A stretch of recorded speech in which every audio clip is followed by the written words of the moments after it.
I'm sorry, before I play this video, I just want to say this real quick. Be careful with therapists and psychologists. Because someone's licensed or certified does not mean that they know what they're doing or that they're going to do it properly.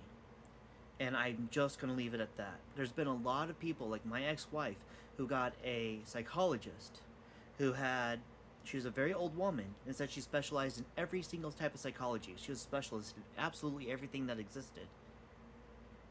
And she did not pin my wife on any of the things that every other psychologist got her on, saying, you are a narcissistic abuser and you need to take this seriously. And she told all of them they didn't know what they were talking about and left every single session until she found this one woman who, yeah, she has a degree and she is legally allowed to license and allowed to practice as a psychologist, but that doesn't make her a psychologist. Anyway, here's the video. Let's see what happens when you get someone who fits a narcissistic type personality that goes on TikTok and shows you what a narcissist is. Pay attention to this woman, what she says, and then really pay attention to the video she shows you. How they don't show you anything how it started. You just hear a guy, but listen to what the guy is saying and look at how his victim, the woman, is responding to it. You want to know what it's like to be with a narcissist? I'll show you. I don't even look at you and think, oh my god, this girl's fucking attractive. I can't. I can't. I just look at you and think, fucking gross. Fucking gross. Because your outside, dude, is honestly a reflection of your inside, and your inside is fucking dirty and gross, dude, and fucking mean. Not to everyone else, I'll just say to me. This is my personal experience, because you've been a fucking bitch to me, and you've been a terrible person. Literally horrible to me. Horrible. And you think it's fucking even or something? I fucking hate your guts, dude. I fucking hate you more than I've ever hated anyone in my life. Anyone. I cannot stand you, dude. And the comments are wild. What did she do to deserve that?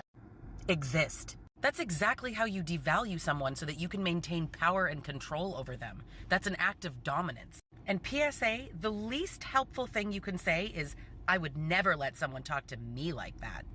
In case you didn't know it, every single victim of abuse says that too. No one thinks that it could be them. Abusive relationships don't start like this. Abusers know exactly what they're doing. They start the relationship with love bombing, with being everything that you ever wanted. They mirror you. And then slowly they start to introduce just little bits of gaslighting, little bits of manipulation, and they land there, like in the video. And by that time, you are so broken. You're blaming yourself. You're trying to figure out why they're suddenly acting this way. But the reality is, abusers abuse because it serves them, because there's a benefit to them, because they gain power and control. And that is at the root of all abuse. So don't watch the video and say, why did she stay? Why wouldn't she leave? I would never put up with that.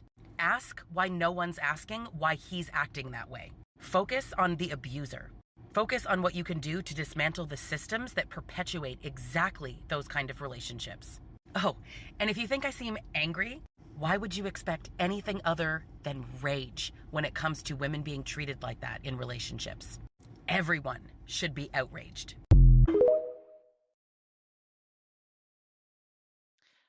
Did you notice how the guy was not really going after her, saying, "You're so lucky you have me. No one else would want you." Well, he didn't do anything like that. He kept saying the whole point, what he was talking about was, "You're a bad person. I've had enough of you. You're not going to treat me this way anymore." And that woman is not acting like it bothers her at all. As a matter of fact, she's put on her makeup with a smirk on her face, like, "Yep, I finally pushed him to the point, and I'm just going to play this part of the video. I'm not going to show anything else," because they know that people aren't going to look at that and be like, "Wow, that's terrible." They're going to look at that and say, "Oh, he's the bad guy because he is responding in a angry manner." Even though it's very clear that he is doing reactive abuse. Reactive abuse is not abuse at all. But it is when you stand up for yourself against a narcissist, when you just say, "You're an ugly person. I don't like you. I don't find you attractive anymore. I'm sick and tired of you. I don't like the way you treat people. And I'm sick and tired of the way you treat me." And that's what happens. And he said all of those things. Now, someone who does not understand narcissism, or someone who is a very abusive narcissist, What they will do is they will show that person what they're saying and be like, no one's going to care what he says and view it as what it is. They're going to believe what I say. Hey, this person saying that they're not going to be a victim of abuse anymore is a narcissist because they're angry that they have been abused. Look at them saying that they're not going to put up with that. Ooh, aren't they abusive?